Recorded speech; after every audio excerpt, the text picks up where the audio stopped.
ഇനി legal knowledge important ആവുന്ന അടുത്തൊരു ഏരിയ എന്ന് പറയുന്നത് എംപ്ലോയ്മെൻ്റ് ആണ്. എംപ്ലോയ്മെൻറ്റിൽ ആക്ച്വലി ലേബർ ലോസ് ആണ് ഡിഫൈനിങ് ഫാക്ടർ, അല്ലെങ്കിൽ ഒരു ആക്ട് നമ്മൾ പഠിച്ചിരിക്കേണ്ടത്. അതിൽ ഒരുപാട് ലേബർ കോഡ്സ് ഉണ്ട്. അതുപോലെ EPF ആക്ട് ഉണ്ട്, PF-ൻ്റെ. അതുപോലെ ഇൻഷുറൻസിൻ്റെ ESIC ഉണ്ട്, employee state insurance corporation ESIC act എന്ന് പറയുന്ന ആക്ട് ഉണ്ട്. അതുപോലെ അറിഞ്ഞിരിക്കേണ്ട മറ്റൊരു ഇമ്പോർട്ടൻ്റ് ആക്ട് പോഷ് ആണ്. പോഷിനെ കുറിച്ചും ബേസിക് നോളജ്. പോഷ് എന്ന് പറഞ്ഞു കഴിഞ്ഞാൽ പ്രിവെൻഷൻ ഓഫ് സെക്ഷൽ ഹറാസ്മെന്റ് ആണ്. അത് സെക്ഷൽ ഹറാസ്മെന്റ് ആയിട്ട് വർക്ക് പ്ലേസ് ആക്ട് എന്ന് പറയുന്ന ആക്ടിന്റെ അണ്ടറിലാണ് അതിന്റെ ഡെഫിനിഷനും പണിഷ്മെന്റും കാര്യങ്ങളൊക്കെ വരുന്നത്. അതിൽ first and foremost most important factor എന്ന് പറയുന്നത്, അല്ലെങ്കിൽ ഒരു അഗ്രിമെന്റ് എന്ന് പറയുന്നത് എംപ്ലോയി കോൺട്രാക്ട് ആണ്. ഇത് ഭയങ്കര important. Employee contract most of the period നിങ്ങളൊരു ജോബ് ഓഫർ ലെറ്റർ മാത്രം വെച്ചിട്ടായിരിക്കും മേ ബി എംപ്ലോയീസിനെ ഹയർ ചെയ്യുന്നത്. പക്ഷേ എല്ലാ എംപ്ലോയീസുമായിട്ടും എംപ്ലോയി കോൺട്രാക്ട് വേണം എന്നുള്ളതാണ്. അത് ഓഫർ ലെറ്റർ മുഖാന്തരവും കോൺട്രാക്ട് ക്രിയേറ്റ് ചെയ്യാം, അല്ലെങ്കിൽ എംപ്ലോയി കോൺട്രാക്ട് സെപ്പറേറ്റും നിങ്ങൾക്ക് അവരെ കൊണ്ട് സൈൻ ചെയ്യിപ്പിക്കും. ഒരു എംപ്ലോയറും എംപ്ലോയിയും തമ്മിലുള്ള ഒരു ബൈൻഡിങ് കോൺട്രാക്റ്റിനെയാണ് ഒരു എംപ്ലോയ്മെന്റ് കോൺട്രാക്ട് എന്ന് പറയുന്നത്. അപ്പോൾ എന്തൊക്കെയാണ് ഒരു എംപ്ലോയ്മെന്റ് കോൺട്രാക്റ്റിൽ വേണ്ടത് എന്ന് ചോദിച്ചു കഴിഞ്ഞാൽ, basically job role, job title, അതുപോലെ അതിന്റെ compensation, working hours, leave entitlements, അതിൻ്റെ കോൺഫിഡൻഷ്യാലിറ്റി, IP ഓണർഷിപ്പ്, ഇനി ടെർമിനേഷൻ നോട്ടീസ് എങ്ങനെയായിരിക്കും, and even post employment restrictions എന്തൊക്കെയായിരിക്കും എന്നുള്ളതൊക്കെ വളരെ ഡീപ്പായിട്ട് ഡിഫൈൻ ചെയ്ത് അതിനെ ഒരു അഗ്രിമെൻ്റ് ആക്കി മാറ്റി അത് എംപ്ലോയീസിനെ കൊണ്ട് സൈൻ ചെയ്യിപ്പിച്ചിട്ട് മ്യൂച്വലി അതിനെക്കുറിച്ച് രണ്ടുപേരും അവെയർ ആയിരിക്കണം. എംപ്ലോയി അവെയർ ആയിരിക്കണം. അപ്പോൾ ഇത്തരത്തിലായിരിക്കണം നിങ്ങളുടെ ഓരോ ഹയറിങ്ങും നിങ്ങൾ ചെയ്തിരിക്കേണ്ടത്. ഇനി എംപ്ലോയി കോൺട്രാക്ട് പറയുമ്പോൾ എനിക്ക് നിങ്ങളോട് പറയാനുള്ളത്, ഫൗണ്ടേഴ്സിന് മൊത്തത്തിൽ, അതായത് 90% ഫൗണ്ടേഴ്സിനുള്ള ഒരു ധാരണയാണ് എംപ്ലോയീസിന് എംപ്ലോയീസ് അല്ലാതെ കോൺട്രാക്ട് എംപ്ലോയീസ് ആയിട്ട് കീപ്പ് ചെയ്ത് കഴിഞ്ഞാൽ അവർ ESIC EPF-ൻ്റെ അണ്ടറിൽ വരില്ല എന്നുള്ളത്. അപ്പോൾ അത് വെറും ഒരു തെറ്റിദ്ധാരണയാണ്. അതായത് ബേസിക്കലി ഫ്രീലാൻസേഴ്സ് ആണെങ്കിൽ പോലും മോസ്റ്റ് പ്രോബബ്ലി അത് EPF ESICയുടെ കീഴിൽ വരും എന്നുള്ളതാണ്. അപ്പോൾ എന്താണ് EPF, എന്താണ് ESIC എന്ന് ചോദിച്ചു കഴിഞ്ഞാൽ, ഒന്ന് PF-ഉം ഒന്ന് സ്റ്റേറ്റ് ഇൻഷുറൻസ് കോർപ്പറേഷനുമാണ്. അതായത് എംപ്ലോയീസിൻ്റെ ഇൻഷുറൻസുമാണ്. EPF എന്ന് പറഞ്ഞു കഴിഞ്ഞാൽ ഒരു മാൻഡേറ്ററി റിട്ടയർമെന്റ് സേവിംഗ് സ്കീമാണ്. അത് EPF ആക്ടിന്റെ അണ്ടറിൽ വരുന്നതാണ്. അതായത് ഒരു കമ്പനിയിൽ 20 കൂടുതലോ എംപ്ലോയീസ് ഉണ്ടെങ്കിൽ നിർബന്ധമായിട്ടും എല്ലാവരെയും EPF-ൽ രജിസ്റ്റർ ചെയ്തിരിക്കണം. അതായത് ഈ സ്കീം പ്രകാരം എംപ്ലോയീസിന്റെ വേജസിന്റെയും DA-ന്റെയും 12% എംപ്ലോയറും എംപ്ലോയിയും കോൺട്രിബ്യൂട്ട് ചെയ്യണം എന്നുള്ളതാണ്. ഇൻ കേസ് നിങ്ങൾ ഇതിൽ നോൺ കോംപ്ലൈന്റ് ആണ് എന്നുണ്ടെങ്കിൽ 12% വരെ ഇൻട്രസ്റ്റും, നിങ്ങൾക്ക് എത്ര അരിയർ ഉണ്ടോ അതിന്റെ 25% വരെ ഫൈനും ഒക്കെ നിങ്ങൾക്ക് കിട്ടാൻ സാധ്യതയുണ്ട്. അപ്പം 20 കൂടുതൽ എംപ്ലോയീസ് ഉള്ള ഒരു കമ്പനിയാണ് നിങ്ങളുടേത് എന്നുണ്ടെങ്കിൽ എല്ലാവരെയും എന്ത് ചെയ്യണം, EPF-ൽ രജിസ്റ്റർ ചെയ്യണം. ഇനി ESIC എന്ന് പറഞ്ഞു കഴിഞ്ഞാൽ അതൊരു സോഷ്യൽ സെക്യൂരിറ്റി സ്കീമാണ്. അത് ESIC ആക്ടിന്റെ അണ്ടറിലാണ് വരുന്നത്. ഈ സ്കീം പ്രകാരം നിങ്ങളുടെ എംപ്ലോയീസിന് മെഡിക്കൽ, ഡിസബിലിറ്റി, അതുപോലെ തന്നെ ഡെത്ത് റിലേറ്റഡ് ആയിട്ടുള്ള ബെനിഫിറ്റ്സ് ഒക്കെയാണ് അവർക്ക് ലഭിക്കുക. ഇനി ESIC പ്രകാരം 10 കൂടുതലോ എംപ്ലോയീസ് ഉള്ള എല്ലാ കമ്പനികളും എംപ്ലോയീസിന് എന്ത് ചെയ്യണം, ESIC-ൽ രജിസ്റ്റർ ചെയ്യണം. ESIC-ൽ എംപ്ലോയർ 3.25%, എംപ്ലോയി 0.25% കോൺട്രിബ്യൂട്ട് ചെയ്യേണ്ടത്. ഇനി ESIC പ്രകാരം ഗ്രോസ് വേജിന്റെ 3.25% എംപ്ലോയറും 0.75% എംപ്ലോയിയുമാണ് കോൺട്രിബ്യൂട്ട് ചെയ്യേണ്ടത്. ഈ മൊത്തം കാര്യങ്ങൾ അഡ്മിനിസ്റ്റർ ചെയ്യുന്നത് എംപ്ലോയി സ്റ്റേറ്റ് ഇൻഷുറൻസ് കോർപ്പറേഷൻ ആണ്. ഇനി ESIC-ൽ ഒരുപാട് ലൂപ്പ് ഹോൾസ് ആളുകൾ കണ്ടെത്തുകയും ഫൗണ്ടേഴ്സ് കത്തുകയും, എന്നാൽ ഇതിൽ പലതും പിടിക്കപ്പെടുകയും കേസുകളാവുന്ന സിറ്റുവേഷൻ ഒക്കെ നമ്മൾ കണ്ടിട്ടുണ്ട്.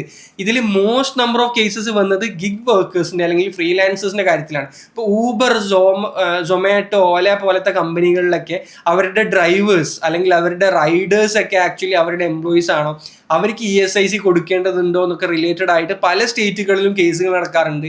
എനിക്ക് തോന്നുന്നു ഊബറോ അല്ലെങ്കിൽ ഓല ഏതോ ഒരു കമ്പനി കർണാടകയിൽ ഒരുപാട് കാലം ഇതിൽ ഫൈറ്റ് ചെയ്തിട്ടുണ്ട്. എന്തിനധികം നമ്മൾ ഇന്റർവെല്ലിലും നമ്മുടെ ടീച്ചേഴ്സ് ഫുൾ ടൈം എംപ്ലോയീസ് അല്ല, ഫ്രീലാൻസേഴ്സ് ആണ് എന്നുള്ള റീസൺ പ്രകാരം നമ്മൾ പലർക്കും ESIC കൊടുക്കുന്നില്ല. കാരണം EPFO അത് കമ്പനി മാത്രം കോൺട്രിബ്യൂട്ട് ചെയ്യുന്നതാവുന്നത് കൊണ്ട്, അല്ലെങ്കിൽ എംപ്ലോയർ മാത്രം കോൺട്രിബ്യൂട്ട് ചെയ്യുന്നതാവുന്നത് കൊണ്ട് കുഴപ്പമില്ല.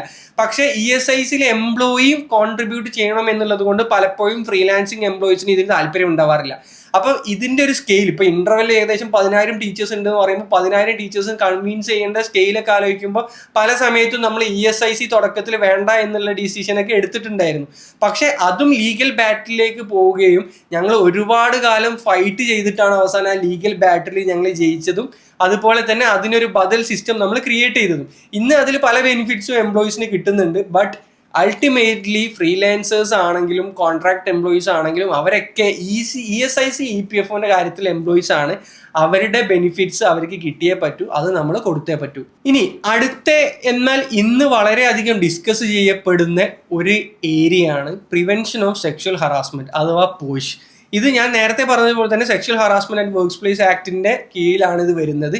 ഇത് 10 കൂടുതൽ എംപ്ലോയീസ് ഉള്ള എല്ലാ കമ്പനിയിലും നിർബന്ധമായിട്ടും ICC ഇന്റേണൽ കംപ്ലയിൻസ് കമ്മിറ്റി രൂപീകരിക്കണം എന്നുള്ളൊരു നിയമമുണ്ട്. അത് പല ഫൗണ്ടേഴ്സിനും അറിയില്ല, പല കമ്പനികളിലും പല സ്റ്റാർട്ടപ്സിലും ഇങ്ങനെ ഒരു ICC നിലവിൽ ഉണ്ടാവാറില്ല. ഇനി ICC ക്രിയേറ്റ് ചെയ്തതിൽ മാത്രം പോരാ, ആ നിയമപ്രകാരം ICCയിൽ അവർ പറയുന്നത് എംപ്ലോയീസിന് ട്രെയിനിങ് കൊടുക്കണം, ICCയിലുള്ളവർക്ക് ട്രെയിനിങ് കൊടുക്കണം, എല്ലാത്തിനും ഉപരി നമ്മളൊരു ആനുവൽ റിപ്പോർട്ട് എല്ലാ ഇയറിലും സബ്മിറ്റ് ചെയ്യാൻ വേണം. ഇതിന് ഓരോ സ്റ്റേറ്റിലും സ്റ്റേറ്റ് വൈഡ് പോർട്ടലുണ്ട്. കേരളത്തിലും ഒരു പോർട്ടലുണ്ട്. ഈ പോർട്ടലിൽ നമ്മൾ വർഷം അപ്ഡേറ്റ് ചെയ്യേണ്ടതൊക്കെ ഉണ്ട്. അപ്പൊ ഇത്തരം റിലേറ്റഡ് ആയിട്ടുള്ള കാര്യങ്ങൾ അറിയാനും വേണ്ടിയിട്ട് എന്ത് ചെയ്യണം, നിങ്ങൾ എപ്പോഴും ഒരു കൺസൾട്ടന്റിന്റെ അടുത്ത് പോവുക എന്നുള്ളതാണ് ഞാൻ സജസ്റ്റ് ചെയ്യുന്നത്. കാരണം എന്തായാലും നമ്മുടെ ICCയിൽ ഒരു എക്സ്റ്റേണൽ മെമ്പർ വേണം. ഈ എക്സ്റ്റേണൽ മെമ്പർ എന്ന് പറയുന്നത് എയ്തർ ഒരു NGOയുടെ ഭാഗമായിട്ടുള്ള ആരെങ്കിലും ഒരാളാവാം, അല്ലെങ്കിൽ ഒരു അഡ്വക്കേറ്റ് ആവാം, എക്സ്പീരിയൻസ്ഡ് ആയിട്ടുള്ള അഡ്വക്കേറ്റ് ആവാം. എന്നാൽ ഈ പറഞ്ഞവരൊന്നും കമ്പനിയുമായിട്ടോ അല്ലെങ്കിൽ കമ്പനിയുടെ ഡയറക്ടേഴ്സോ ഫൗണ്ടേഴ്സുമായിട്ടോ ബന്ധമുള്ളവരാവുകയും ചെയ്യരുത്. സോ ഇത്തരത്തിലുള്ള ആളുകൾ എന്തായാലും ICCയുടെ ഭാഗമാണം എന്നുള്ളത് കൊണ്ട് അതൊരു കൺസൾട്ടന്റ് ആയി കഴിഞ്ഞാൽ അല്ലെങ്കിൽ അതൊരു പോഷുമായിട്ട് റിലേറ്റഡ് ആയിട്ടുള്ള ഒരാളായി കഴിഞ്ഞാൽ നമുക്ക് വർഷം ഇത്തരം പ്രോസസ്സുകളെല്ലാം അവർ ചെയ്യുകയും അവർ അത് കോംപ്ലയന്റ് ആണ് എന്ന് ഉറപ്പുവരുത്തി കൊണ്ടുപോവുകയും ചെയ്യും. അത് വർഷം വളരെ തുച്ഛമായ കോസ്റ്റ് വരുന്ന ഒരു കാര്യമായിരിക്കും. അതുകൊണ്ട് തന്നെ എന്ത് ചെയ്യുക, പോഷ് കമ്മിറ്റി നിങ്ങളുടെ കമ്പനിയിൽ ഉണ്ട് എന്നുള്ളതും അത് വളരെ എഫിഷ്യൻ്റ് ആയിട്ട് പോകുന്നുണ്ട് എന്നുള്ളതും നിങ്ങളുടെ എംപ്ലോയീസ് ഇതിനെക്കുറിച്ചൊക്കെ അവെയർ ആണ് എന്നുള്ളതും നിങ്ങൾ ഉറപ്പുവരുത്തുക. ഇത് നിങ്ങളുടെ കൾച്ചറലിയും നിങ്ങളുടെ കമ്പനിയിൽ ഒരുപാട് ഗുണം ചെയ്യും എന്നുള്ളതാണ്. ഒരു പക്ഷേ ഇന്ത്യയിലെ ഏറ്റവും കൂടുതൽ സ്റ്റാർട്ടപ്പ് ഫൗണ്ടേഴ്സ് നെഗ്ലക്ട് ചെയ്യുന്ന അല്ലെങ്കിൽ വയലേറ്റ് ചെയ്യുന്ന ഒരു നിയമം ഏതാണെന്ന് ചോദിച്ചു കഴിഞ്ഞാൽ I would say that is POSH. കാരണം പോഷിനെ കുറിച്ച് പലരും അവെയർ അല്ല, പലർക്കും അതിനെക്കുറിച്ച് അറിയില്ല എന്നുള്ളതാണ്. എന്നാൽ ഒരൊറ്റ കേസ് വന്നു കഴിഞ്ഞാൽ നിങ്ങൾ ആസ് എ ഫൗണ്ടർ ഏറ്റവും കൂടുതൽ പ്രതിസന്ധിയിലാവുന്ന ഒരു വിഷയമായിരിക്കും ഈ പറഞ്ഞ പോഷ്. ഇത് ഇന്ത്യയിൽ കുറച്ചും കൂടെ ഹാർഡായിട്ടുള്ള ലോ ആണ്, US-ലും ഹാർഡായിട്ടുള്ള ലോ ആണ്. എന്നാൽ പല കൺട്രീസിലും ഇത് അത്ര ഇമ്പോർട്ടൻസ് കൊടുത്തിട്ടുള്ള ഒരു ലോ അല്ല. സ്റ്റിൽ പല കൺട്രീസിലും ഇത് ഇവോൾവിംഗ് ആണ്.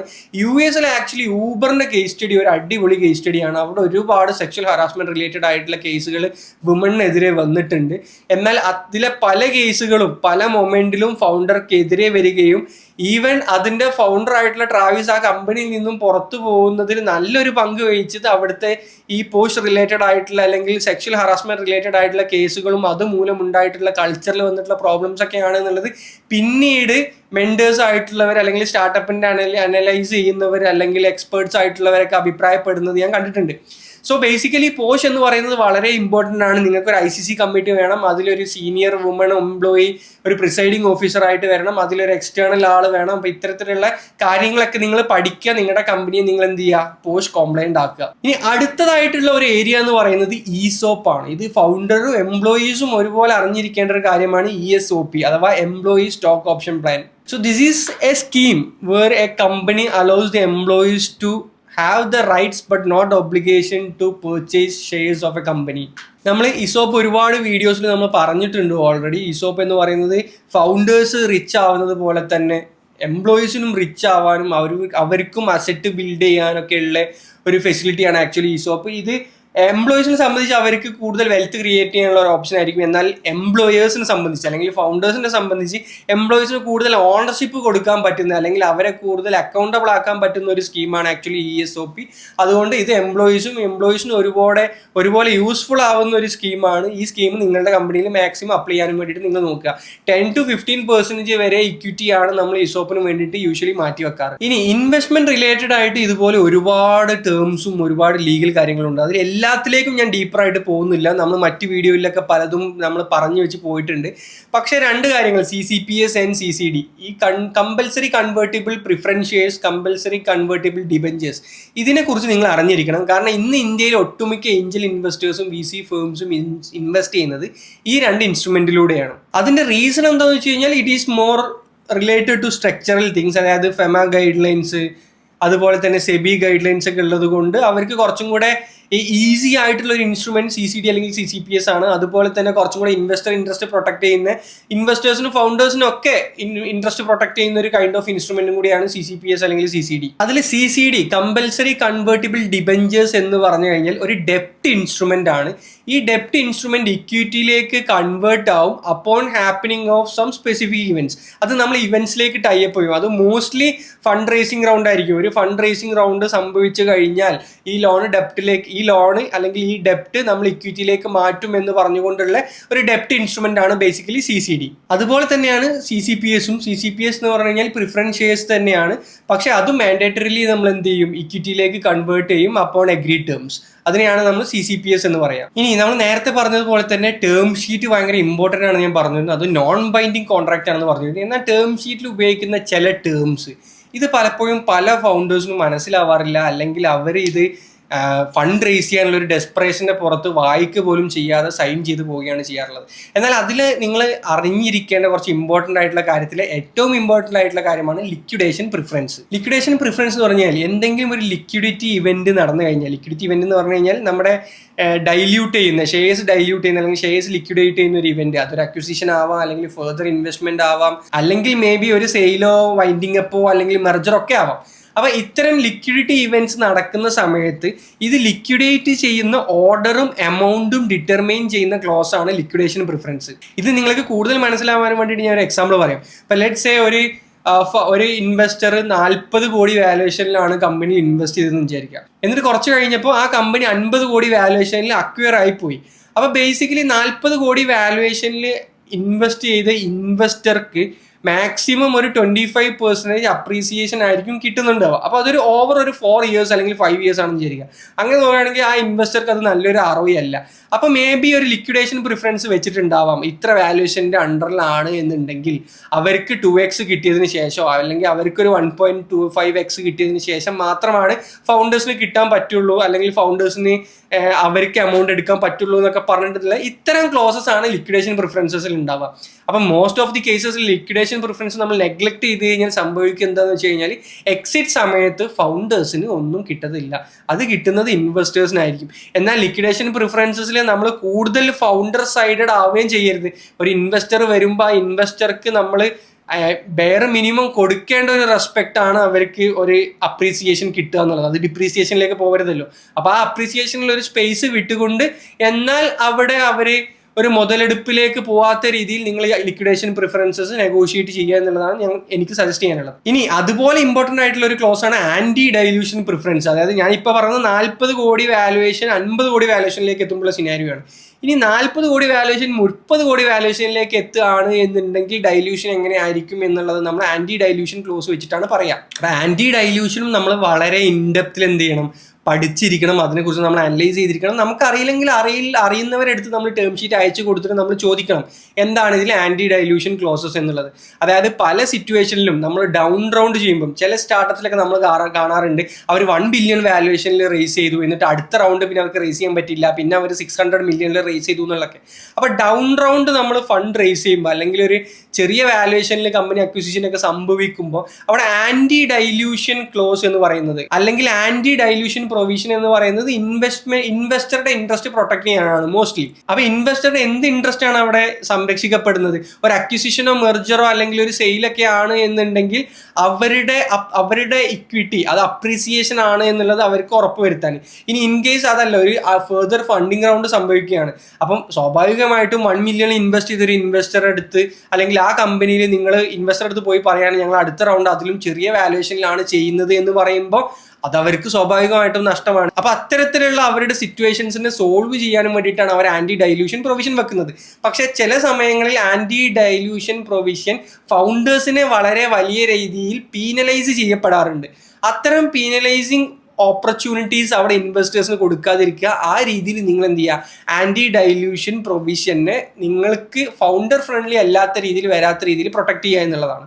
അപ്പോൾ അതിനും ആന്റി ഡൈല്യൂഷൻ പ്രൊവിഷനെ കുറിച്ചും അതിന്റെ ത്രെഡ്സിനെ കുറിച്ചും അതിന്റെ ഓപ്പർച്യൂണിറ്റീസിനെ കുറിച്ചൊക്കെ നിങ്ങൾ ഇൻഡെപ്തിൽ പഠിച്ചിരിക്കുക. അടുത്ത നിങ്ങൾ അറിയേണ്ട 2 കാര്യങ്ങളാണ് ഡ്രാഗ് അലോങ് റൈറ്റും ടാഗ് അലോങ് റൈറ്റും. അതിൽ ഡ്രാഗ് അലോങ് റൈറ്റ് എന്ന് പറഞ്ഞു കഴിഞ്ഞാൽ മെജോറിറ്റി ഷെയർ ഹോൾഡേഴ്സിന് മൈനോറിറ്റി ഷെയർ ഹോൾഡേഴ്സിന്റെ മേലെ കിട്ടുന്ന ഒരു അപ്രമാദിത്യമാണ്. അത് എന്തിനാണ്? For sale of the company. ഒരു അക്വിസിഷനോ മെർജറോ സെയിലോ ചെയ്യാനും വേണ്ടിയിട്ട് മെജോറിറ്റി ഷെയർ ഹോൾഡേഴ്സ് തീരുമാനിച്ചു കഴിഞ്ഞാൽ മൈനോറിറ്റി ഷെയർ ഹോൾഡേഴ്സ് അതിനെ ഒപ്പോസ് ചെയ്യാതിരിക്കാനും വേണ്ടിയിട്ടാണ് ഡ്രാഗ് അലോങ് റൈറ്റ്സ് കീപ്പ് ചെയ്യുന്നത്. ആ drag along right majority share ഹോൾഡേഴ്സിന്റെ ഇൻട്രസ്റ്റ് പ്രൊട്ടക്ട് ചെയ്യുകയും മൈനോറിറ്റി ഷെയർ ഹോൾഡേഴ്സിൽ നിന്നുള്ള ത്രെറ്റിനെ ഇല്ലാതാക്കുകയും ചെയ്യുന്നു. എന്നാൽ ടാഗ് അലോങ് റൈറ്റ്സ് എന്ന് പറഞ്ഞാൽ മെജോറിറ്റി ഷെയർ ഹോൾഡേഴ്സ് ഒരു സെയിൽ നടത്തുകയാണെന്നുണ്ടെങ്കിൽ അതിൽ മൈനോറിറ്റി ഷെയർ ഹോൾഡേഴ്സിന് ജോയിൻ ചെയ്യാനുള്ള പ്രൊവിഷൻ കൊടുക്കുന്നതാണ് ടാഗ് അലോങ് റൈറ്റ്സ്. അതായത് ലെറ്റ്സ് സേ നമ്മളൊരു ഏഞ്ചൽ ഇൻവെസ്റ്റർ ആയിട്ട് ചെറിയ എമൗണ്ട് ഇൻവെസ്റ്റ് ചെയ്തു. അത് നമ്മുടെ ഫാമിലിയിലുള്ളവരായിരുന്നു. അപ്പോൾ നാളെ നമ്മളൊരു VC ഫണ്ടൊക്കെ വന്നു. അപ്പോൾ VC ഫണ്ട് ഒരു അക്വിസിഷൻ നടക്കുന്നു. അപ്പോൾ അക്വിസിഷൻ നടക്കുന്ന സമയത്ത് VC ഫണ്ട് ആദ്യം എക്സിറ്റ് എടുക്കുകയും ഈ പറഞ്ഞ ആദ്യത്തെ നമ്മുടെ ഫാമിലി റൗണ്ട് ചെയ്തപ്പോഴുള്ള ഇൻവെസ്റ്റേഴ്സിന് എക്സിറ്റ് കിട്ടാതിരിക്കുകയും സിറ്റുവേഷൻ ഒക്കെ ഉണ്ടാവുമല്ലോ. അപ്പോൾ അത്ര സിറ്റുവേഷൻസ് ഇല്ലാതിരിക്കാനും നമ്മുടെ ഏർലി സ്റ്റേജ് ഇൻവെസ്റ്റേഴ്സിനെ പ്രൊട്ടക്ട് ചെയ്യാനുമാണ് ടാഗ് അലോങ് റൈറ്റ്സ്. അപ്പോൾ എന്ത് സെയിൽ അവിടെ നടന്നു കഴിഞ്ഞാലും അതേ പ്രൈസിൽ അതേ കണ്ടീഷൻസോട് കൂടി നമ്മുടെ ഈ ഏർലി സ്റ്റേജ് ഇൻവെസ്റ്റേഴ്സിന് അല്ലെങ്കിൽ നമ്മുടെ ഈ മൈനോറിറ്റി ഇൻവെസ്റ്റേഴ്സിനും അവരുടെ ഷെയർസ് സെല് ചെയ്യാൻ കിട്ടുന്ന പ്രൊവിഷനാണ് ടാഗ് അലോങ് റൈറ്റ്സ്. ഈ ഡ്രാഗ് അലോങ് റൈറ്റ്സും ടാഗ് അലോങ് റൈറ്റ്സും അറിഞ്ഞിരിക്കേണ്ടത് ഒരു ഫൗണ്ടേഴ്സിനെ സംബന്ധിച്ച് വളരെ ഇമ്പോർട്ടൻ്റ് ആണ്. അതുപോലെ ഇമ്പോർട്ടൻ്റ് ആയിട്ടുള്ള മറ്റൊരു കാര്യമാണ് ROFR, right of first refusal. ഈ ROFR എവിടെയാണ് യൂസ് ചെയ്യുന്നതെന്ന് പറഞ്ഞു കഴിഞ്ഞാൽ ചില ഷെയർ ഹോൾഡേഴ്സിന് റൈറ്റ് ഓഫ് ഫസ്റ്റ് റിഫ്യൂസൽ കൊടുക്കുക. അതായത് ലെറ്റ്സ് സേ മൈനോറിറ്റി ഷെയർ ഹോൾഡേഴ്സിന് അവരുടെ ഷെയർസ് സെല്ല് ചെയ്യണം. അപ്പോൾ അവരുടെ ഷെയർസ് സെല്ല് ചെയ്യണം എന്നുണ്ടെങ്കിൽ ഈ പറഞ്ഞ ROFRലുള്ള ആ റൈറ്റ്സ് ഉള്ള ഷെയർ ഹോൾഡേഴ്സ് അവർക്ക് വേണ്ട എന്ന് പറഞ്ഞു കഴിഞ്ഞാൽ അവർ റെഫ്യൂസ് ചെയ്ത് കഴിഞ്ഞാൽ മാത്രമായിരിക്കും ഈ ഷെയർസ് അവർക്ക് പുറത്തുള്ള ഒരാൾക്ക് കൊടുക്കാൻ പറ്റുക. അതാണ് ROFR, right of first refusal. ഇത് നമ്മൾ ഉറപ്പ് വരുത്തിയിട്ടില്ലെങ്കിൽ സംഭവിക്കുക എന്താണെന്ന് വെച്ച് കഴിഞ്ഞാൽ നമ്മുടെ ഇൻവെസ്റ്റേഴ്സിന് ഈ ഷെയർ എന്ത് ചെയ്യാം, അല്ലെങ്കിൽ ഏതെങ്കിലും പെർട്ടിക്കുലർ ഇൻവെസ്റ്റേഴ്സിന് ഈ ഷെയർസ് മറ്റാർക്കെങ്കിലും സെല്ല് ചെയ്യാം. മേ ബി ആ സെല്ല് ചെയ്യുന്ന അല്ലെങ്കിൽ ആ വാങ്ങുന്ന ആൾക്ക് എന്ത് ചെയ്യില്ല, ആ വാങ്ങുന്ന ആൾ ഇത് വാങ്ങണം എന്നുള്ള താല്പര്യം നമുക്ക് ഉണ്ടാവില്ല, അല്ലെങ്കിൽ നമുക്ക് ഇതിൽ തീരെ ഇൻട്രസ്റ്റ് ഉണ്ടാവില്ല, അല്ലെങ്കിൽ നമുക്ക് താല്പര്യമില്ലാത്ത ആരെങ്കിലും ആയിരിക്കും ആ റൈറ്റ്സ് മേടിക്കുക. സോ അത്തരത്തിലുള്ള സിറ്റുവേഷൻസ് ഒഴിവാക്കാൻ വേണ്ടിയിട്ടാണ് ROFR നമ്മൾ ടേം ഷീറ്റിൽ ഉറപ്പുവരുത്തുന്നത്. അപ്പോൾ ഇതൊക്കെ റിലേറ്റഡ് ആയിട്ടുള്ള ഒരുപാട് കേസുകൾ ഇന്ത്യൻ സ്റ്റാർട്ടപ്പ് എക്കോസിസ്റ്റത്തിൽ തന്നെ ഉണ്ട്. എസ്പെഷ്യലി ഈ ഡൗൺ റൗണ്ട് ചെയ്യുന്നതൊക്കെ സംബന്ധിച്ച് ഈ സ്നാപ്ഡീൽ ആവട്ടെ അല്ലെങ്കിൽ അൺഅക്കാഡമി ആവട്ടെ, അങ്ങനെ ഒരുപാട് കമ്പനീസിൽ ഡൗൺ റൗണ്ട് ചെയ്യുന്നതുമായിട്ട് റിലേറ്റ് ചെയ്തിട്ടുള്ള ഒരുപാട് കോൺഫ്ലിക്റ്റുകൾ ഇൻവെസ്റ്ററും ഫൗണ്ടേഴ്സും വന്നിട്ടുണ്ട്. നിങ്ങൾ കൂടുതൽ ഇൻട്രസ്റ്റഡ് ആണെങ്കിൽ അത്തരം കേസ് സ്റ്റഡീസ് എടുത്ത് നിങ്ങൾ പഠിക്കുക എന്നുള്ളതാണ് എനിക്ക് പറയാനുള്ളത്. അപ്പോൾ നമ്മൾ ഈ വീഡിയോയിലൂടെ നമ്മൾ ഒരുപാട് ലീഗൽ കാര്യങ്ങൾ ചർച്ച ചെയ്തു. ഒരിക്കലും ഒരു വീഡിയോയിലോ അല്ലെങ്കിൽ ഒരു 2 or 3 hour സെഷനിൽ പോലും പറഞ്ഞു തീർക്കാൻ പറ്റാത്ത അത്രയും ഇമ്പോർട്ടൻ്റ് ആയിട്ടുള്ള കാര്യങ്ങൾ ഒരു ഫൗണ്ടർ അറിഞ്ഞിരിക്കേണ്ടതുണ്ട്. പക്ഷേ ഈ വീഡിയോയിലൂടെ ഞാൻ വളരെ ബെയർ മിനിമം ആയിട്ടുള്ള കാര്യങ്ങൾ മാത്രമാണ് പറഞ്ഞിട്ടുള്ളത്. അതിൽ തന്നെ വളരെ വൈഡ് ആയിട്ടുള്ള കൺസ്യൂമർ എന്ന് പറയുന്ന ഏരിയയിലേക്ക് ഞാൻ തൊട്ടിട്ട് പോലുമില്ല. ഈ വീഡിയോയിൽ ഞാനത് പരാമർശിച്ചിട്ടുമില്ല. കാരണം കൺസ്യൂമർ എന്ന് പറയുന്ന ഏരിയ അല്ലെങ്കിൽ കൺസ്യൂമർ റൈറ്റ്സ് പ്രൊട്ടക്ഷൻ എന്നൊക്കെ പറയുന്ന ഏരിയയിൽ നമ്മൾ ഡീപ്പ് ഡൈവ് ചെയ്യേണ്ട ഒരു ഏരിയയാണ്. ആക്ച്വലി ഒരു ഫൗണ്ടർ അറിഞ്ഞിരിക്കേണ്ട കാര്യങ്ങളാണ്. അത് നമ്മൾ മറ്റൊരു വീഡിയോ ആയിട്ട് തന്നെ ചെയ്യാമെന്ന് നമുക്ക് വിചാരിക്കാം. അത് ഉടനെ തന്നെ ചെയ്യാൻ പറ്റട്ടെ എന്ന് ഞാൻ ആഗ്രഹിക്കുന്നു. അപ്പോൾ ആ വീഡിയോ സെപ്പറേറ്റ് ആയിട്ട് വരും. ഇന്നത്തെ വീഡിയോയിൽ നമ്മൾ ബെയർ മിനിമം ഒരു ഫൗണ്ടർ അറിഞ്ഞിരിക്കേണ്ട വളരെ കുറച്ച് കാര്യങ്ങൾ മാത്രമാണ് പരാമർശിച്ചിട്ടുള്ളത്. ഈ കാര്യങ്ങളെക്കുറിച്ച് നിങ്ങൾ അറിഞ്ഞിരിക്കുക, നിങ്ങൾ പഠിക്കുക. ചില കാര്യങ്ങളൊക്കെ നിങ്ങൾക്ക് കൂടുതൽ അറിയണം തോന്നി കഴിഞ്ഞാൽ നിങ്ങൾ കമൻറ്റിലോ അല്ലെങ്കിൽ എൻ്റെ ഇൻബോക്സിലോ വന്നിട്ട് ചോദിക്കുക.